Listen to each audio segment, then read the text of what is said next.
Today I'm going to start with a Thomas Sowell quote. Thomas Sowell is a great American economist. I think he's like 94 years old. If you don't, Sowell,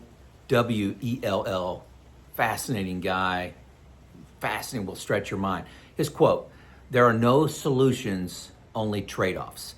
Got a question from you, the viewer, said, hey, talk about some of the trade-offs that you had to go through to retire at the age of 54.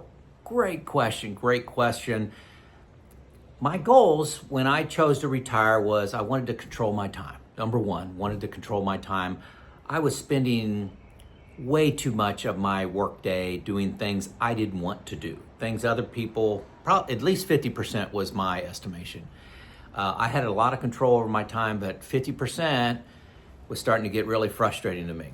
I wanted to do some part-time consulting in reliability and maintenance. I wanted to travel, and I wanted to exercise and focus on nutrition, okay? I'm not gonna go into detail on those. It's not the purpose of this video. What were the trade-offs? I got 13 of them I'd like to introduce. The first 5 are money related. Number 1, income security versus investment risk. I mean, that's just a trade-off. You know, fear of running out of money, that's all number 1. Fear of running out of money versus, hey, is the stock market and the bond market, CD market, money market fund, is that going to take care of me? That's a trade-off. Number 2, having enough versus having more. This is a big one for a lot of folks. A lot of folks have enough. They can retire now, but they get trapped into one more year because they want more. And that's a challenge. That's a big challenge to look at. Tough decision. I've made earlier videos saying the dumbest financial decision I ever made was retiring at 54. And the greatest decision I ever made was retiring at 54. So it's a trade-off, right? Number 3, going from maximum returns, trying to get maximum returns from my investments to introducing safety. That's just what you have to do, what most people do. You don't have to do that. You can do anything you want, but it's what most retirees do. It's a big trade-off. Also, you know, as you're deciding to retire, do I want to work part-time, bring in some money somehow, maybe on something I love doing, maybe it's a hobby, something you do for free, wine tasting, umpire, girls softball team, coach girls softball team, versus full retirement. There's trade-offs to that. Number 5 I have under money is automatic low-cost health insurance. A lot of people complain about health insurance. I paid $250 a month for that for my family. Wait till you retire. You know, I think I'm currently paying $1,050 now. When I retired 6 years ago, I was paying like $900, and that was for health insurance and vision and dental through Indiana Farm Bureau, which I love. But I still go to the marketplace and see whether that's the right deal. But automatic healthcare versus the marketplace. You know, gosh, it was easy. Just check a box every November, got my health insurance. Okay, so general, the next group is under general trade-offs. The ego, this is under ego, who I am versus I am my career. This is a big one for most people. I'm a little surprised by it. I love being just Joe. I had I was an engineer, I was a department manager, I was a plant manager 3 times. I gave up. That was a big trade-off to give that up to be just Joe, which I love. So a lot of people are fearful of that. How are they going to introduce themselves when somebody says, hey, what do you do? There's all kinds of great answers to that. I love saying I'm retired. You know, some people say I just, hey, I manage my money. But you're going to have to answer that question. It's a big trade-off. So number 6, moving from the known, your career, your income, your expenses, your lifestyle, your the whole world you know and have been good at. Okay, if you're thinking about retirement, you've been pretty good at it, very good at it, to the unknown. That's a big trade-off. When you decide to retire, how do you know you're going to be great at retirement? You're going to be bored. You're going to have enough money. You're going to be a success. What's a success in retirement? You got to redefine that.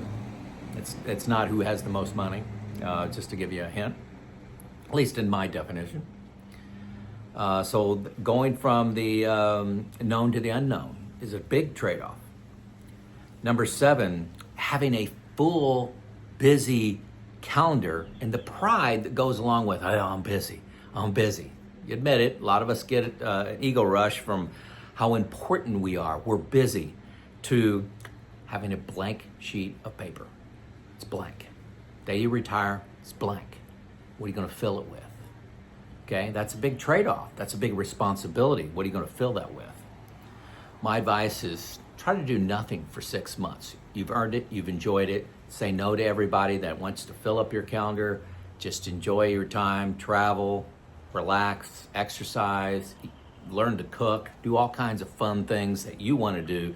After 6 months, settle into some things that may fill up your calendar, like working for a nonprofit or starting a nonprofit, starting to consult, making a YouTube channel, all those kinds of things. So a full calendar. Socialization. The trade-off is it's automatic. You know, when you're at work, your socialization, you got meetings, you got people you talk to, people you interact with, you got clients, you got customers, versus it's all self-generated. You could just sit at home and stare at the TV screen. If you want to engage with people, how about starting a retirement group? You have to initiate those things. It's very easy to do nothing and interact with nobody. And you may think that sounds good. Most people like and need social interaction, and it's up to you. And I'm telling you, it's fairly easy to fill up your calendar and have socialization. It was extremely easy for me. I think I've got a book club, a history club I got 2 other retirement groups, one financial, one just, topics. I got 3 nonprofits that I work with. It's very easy to get busy. You need, I'm telling you, one of the skills you need to master in retirement is saying no. It's a big deal. Saying no.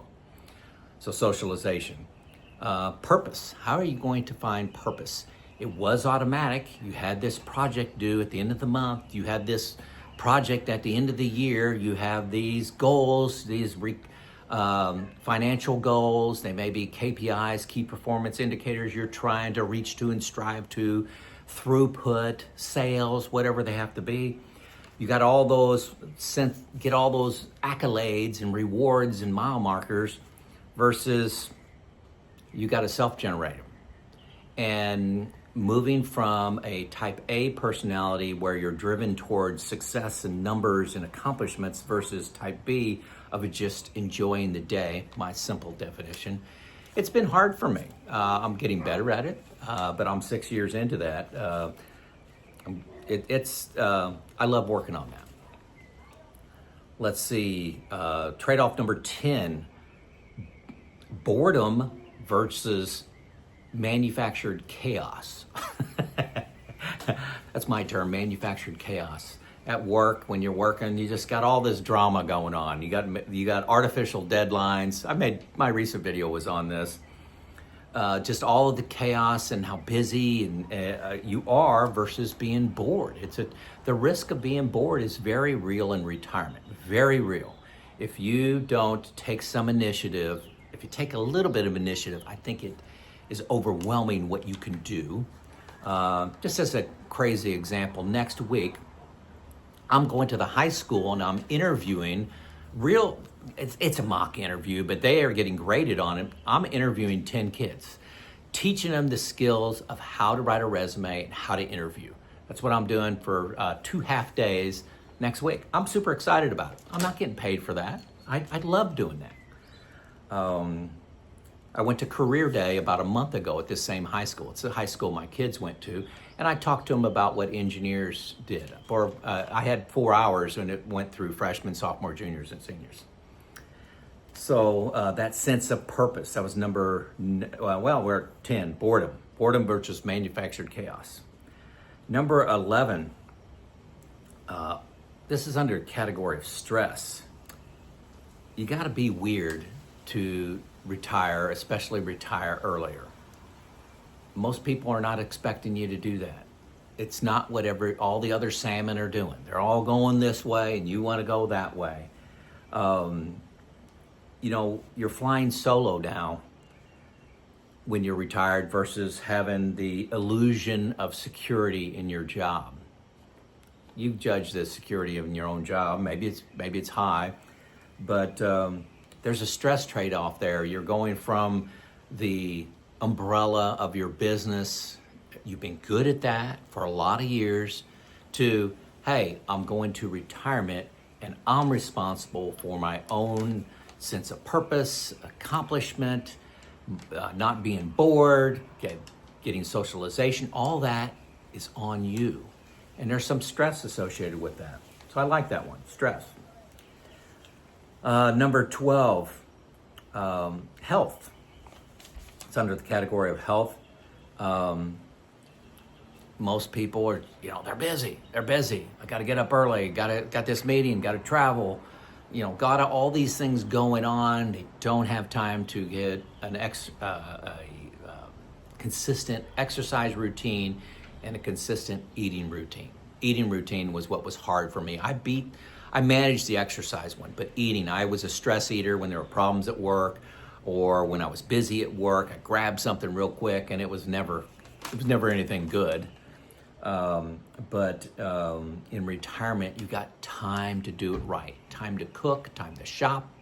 I love cooking myself. My wife likes to go out a couple times a week. Sometimes she goes out with her girlfriends. I'd prefer to stay home and cook, especially on my pellet grill. I love my pellet grill. We do grill a lot, and I do smoke the meat a lot. So focus on health versus the chaos of trying to work 50 hours a week. Number 13 and last one, the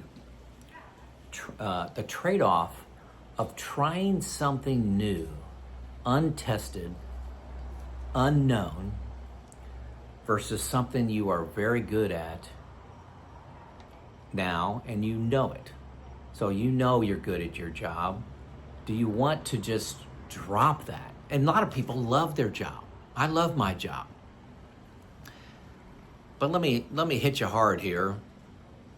I think it's a little naive, and for me, let's just talk about me, to think that my job, I loved my job. I said that. I don't like those words anymore, but that's what's said in our culture. I love my job.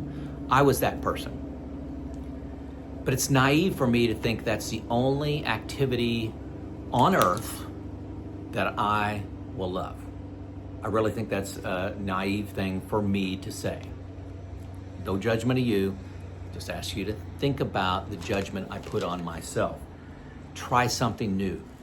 Try making a YouTube channel. Try reliability and maintenance coaching of other people. Try teaching high school students how to interview, write a resume.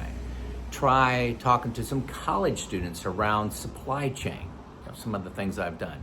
Work with a nonprofit to paint houses, work with a nonprofit to enhance our city parks, all those things. Raise money, fundraising. I've never done that. Trying something new. It's a trade-off from what you're currently doing. So there's my list of 13. Hopefully you enjoyed that. If you did, leave me a comment. Say, Joe, love that list of 13.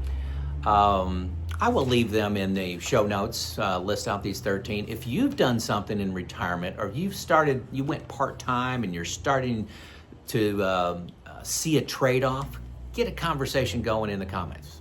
It's Joe out.